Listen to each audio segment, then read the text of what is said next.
വിലയിരുത്തലാണ് ഈ തെരഞ്ഞെടുപ്പിൽ നടക്കുന്നത്.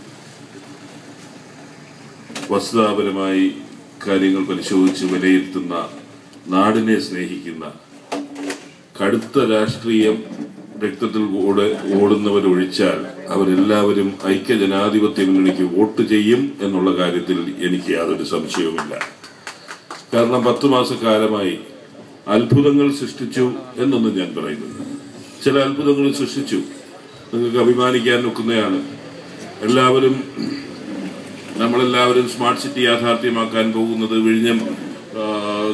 വിഴിഞ്ഞം ഹാർബറിന്റെ കാര്യം പറയുമ്പോഴും അല്ലെങ്കിൽ കൊച്ചിൻ മെട്രോയെ കുറിച്ച് പറയുമ്പോഴും ആരും പറയാത്തൊരു കാര്യമുണ്ട്. പാവപ്പെട്ടവന്റെ പടത്തലവെന്ന് സ്വയം വിശേഷിപ്പിച്ച് നടക്കുന്ന VS അച്യുതാനന്ദൻ 5 വർഷം കേരളം ഭരിച്ചപ്പോൾ ഈ നാട്ടിലെ ഒരു സാധാരണക്കാരനെ സംബന്ധിച്ചിടത്തോളം അവന്റെ ബൈബിളും ഖുറാനും ഗീത എന്ന് പറയുന്നത് റേഷൻ കാർഡാണ്. ആ റേഷൻ കാർഡ് വാങ്ങിക്കാൻ വേണ്ടി 3 ലക്ഷത്തിൽ പരം ആൾക്കാർ വർഷങ്ങൾ കാത്തു നിൽക്കേണ്ട സ്ഥിതിവിശേഷമായിരുന്നെങ്കിൽ ഐക്യജനാധിപത്യ മുന്നണി അധികാരത്തിൽ വന്നു. ശ്രീ TM ജേക്കബ് ഈ വകുപ്പിന്റെ ചുമതലയെടുത്തു. 3 മാസത്തിനകം 3,64,000 പേർക്ക് റേഷൻ കാർഡ് കൊടുത്തു. അതാണ് ഐക്യജനാധിപത്യ മുന്നണി ഗവൺമെന്റിന്റെ ഏറ്റവും വലിയ നേട്ടമായി ഞാൻ കാണുന്നു. അതായത് ഒരു ഭാഗത്ത് ഒരു പുനർനിർമ്മാണ പ്രക്രിയയിൽ ഏർപ്പെട്ടിരിക്കുന്നു ജനങ്ങളുടെ ഇടയിൽ ജീവിക്കുന്ന മുഖ്യമന്ത്രി, ജനങ്ങളിലേക്ക് ഇറങ്ങിച്ചെന്ന് ജനങ്ങളുടെ ഇടയിൽ ജീവിക്കുന്ന ഒരു മുഖ്യമന്ത്രി, ആ ജനങ്ങളുടെ പ്രശ്നം പഠിച്ചുകൊണ്ട് ഒന്നൊന്നായി പരിഹാരം കാണാൻ ശ്രമിക്കുന്നു. മറ്റ്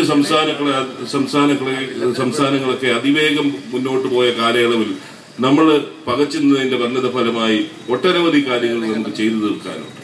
അവിടെയാണ് ഈ 2 മുന്നണികളെയും വിലയിരുത്തുന്നത്. ഞാനൊരു കാര്യം കൂടെ പിറവത്ത് നിന്ന് പറയാതിരിക്കാൻ നിവൃത്തിയില്ല. ഇടതുപക്ഷ ജനാധിപത്യ മുന്നണി, ഞാൻ ഐക്യജനാധിപത്യ മുന്നണി പ്രവർത്തകരോട് ഒന്നും പറയുന്നില്ല. ഇവനെ കേട്ടുകൊണ്ട് ഇവിടെ ഏതെങ്കിലും LDFന്റെ പ്രവർത്തകർ നിൽക്കും, പ്രത്യേകിച്ച് CPMന്റെ പ്രവർത്തകർ നിൽക്കും. ഒരു ഉദാഹരണം, ഞാനിപ്പോൾ കൈകാര്യം ചെയ്യുന്ന വകുപ്പായതുകൊണ്ട് ഒരു ഉദാഹരണം ഞാൻ ചൂണ്ടിക്കാണിച്ചതാണ്. ഈ നഴ്സുമാരുടെ അതിദയനീയമായ കേരളത്തിലെ സാഹചര്യം. തൊഴിലാളി പ്രസ്ഥാനങ്ങൾ എന്നാണ് അവർ സ്വയം വിശേഷിപ്പിക്കുന്നത്.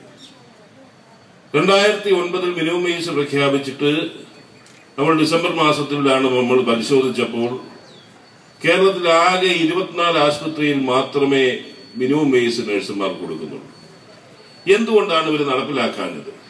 PK ഗുരുദാസൻ എന്ന് പറഞ്ഞ തൊഴിലാളി നേതാവ് അത്ര മോശക്കാരനാണെന്നൊന്നും ഞാൻ പറയില്ല.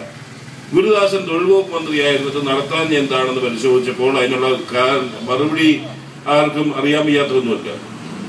ഇന്ന് കേരളത്തിൽ CPM ചെറുതും വലുതുമായ ഒട്ടനവധി ആശുപത്രികൾ നടത്തുന്നുണ്ട്. അവിടെ ഒരൊറ്റ ആശുപത്രിയിൽ പോലും മിനിമം വേജ് കൊടുക്കാൻ അവർ തയ്യാറാകുന്നില്ല. പിറവംകാർക്ക് ഒരു ഭാഗ്യമുണ്ട്. പിറവത്ത് തെരഞ്ഞെടുപ്പ് നമ്മുടെ കൺവെൻഷൻ അടുത്ത് വന്നപ്പോൾ അതിന്റെ തലേന്ന് AP വർക്കി ഹോസ്പിറ്റലിന് മിനിമം വേജ് കൊടുക്കാൻ അവർ തീരുമാനിച്ചു. കേരള ചരിത്രത്തിൽ ആദ്യത്തെ ഹോസ്പിറ്റലാണ് CPMന്റെ നിയന്ത്രണത്തിലുള്ള മിനിമം വേജ് കൊടുക്കുന്നത് AP വർക്കി. അത് ഈ കഴിഞ്ഞ 24-ാം തീയതിയാണ് തീരുമാനമെടുത്തത്. ബാക്കിയുള്ള നിങ്ങൾ ആലോചിക്കണം, ആ സമീപനത്തിന്റെ ആരെ പ്രതിദാനം ചെയ്യുന്നതാണ് അവർ അവകാശപ്പെടുന്നത്? തൊഴിലാളി വർഗം. നാഴികയ്ക്ക് 40 വട്ടം തൊഴിലാളി വർഗത്തിന്റെ പേര് പറയുന്നവർ നിങ്ങൾ മറുപടി പറയണം. ലേബർ ഡിപ്പാർട്ട്മെന്റ് പരിശോധിച്ചിട്ട് നിങ്ങൾ അതിന്റെ കണക്കുകൾ ഹാജരാക്കാൻ. അതോ ഇവര് ജനം ബഹുമാനിക്കുന്ന മൺമറഞ്ഞ മഹാനായ നേതാക്കന്മാരുടെ എല്ലാം പേരിൽ ഓരോന്നും തുടങ്ങിയിട്ടുണ്ട്. EMSന്റെ ഉണ്ട്, നയനാറിന്റെ ഉണ്ട്, AKGയുടെ ഉണ്ട്. ഒരിടത്തും കാശ് കൊടുക്കത്തുമില്ല. ഇതിനേക്കാൾ ആ നേതാക്കന്മാരെ അപമാനിക്കാൻ മറ്റെന്തെങ്കിലും ഉണ്ടോ? അങ്ങനെയുള്ള ഒരു സ്ഥാപനത്തിൽ നമ്മൾ എഴുതി ചോദിച്ചു, നിങ്ങൾ രേഖകൾ ഹാജരാക്കാൻ പറഞ്ഞപ്പോൾ ധിക്കാരപൂർവമായി നമുക്ക് കിട്ടിയിരിക്കുന്ന മറുപടി എന്റെ കോപ്പിയിലുണ്ട്. ഞങ്ങൾക്ക് ഈ നിയമം ബാധകമല്ലെന്നാ പറയുന്നത്.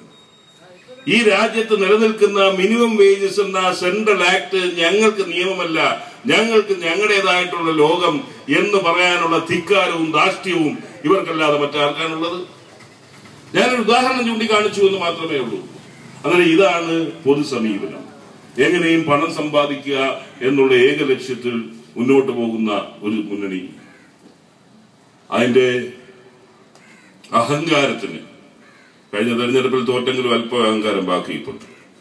ആ അഹങ്കാരം പൂർണ്ണമായി പിറവംകാരം അവസാനിപ്പിക്കണം എന്നാണ് എനിക്ക് അഭ്യർത്ഥിക്കുവാനുള്ളത്.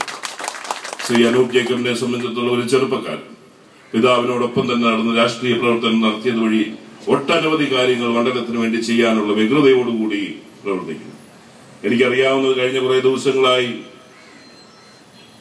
ചെറുതും വലുതുമായ എല്ലാ കാര്യങ്ങൾക്കും വളരെ അങ്ങേയറ്റത്തെ താല്പര്യത്തോടുകൂടി പ്രഭുത്തിന്റെ ഓരോ വിഷയം എന്റെ അടക്കം ശ്രദ്ധയിൽപ്പെടുത്തുന്നത് കാണുമ്പോൾ ആ ചെറുപ്പക്കാരൻ ഈ പ്രദേശത്തോട്ടുള്ള താല്പര്യവും സ്നേഹവുമാണ് അതിൽ പ്രകടമാകുന്നത്.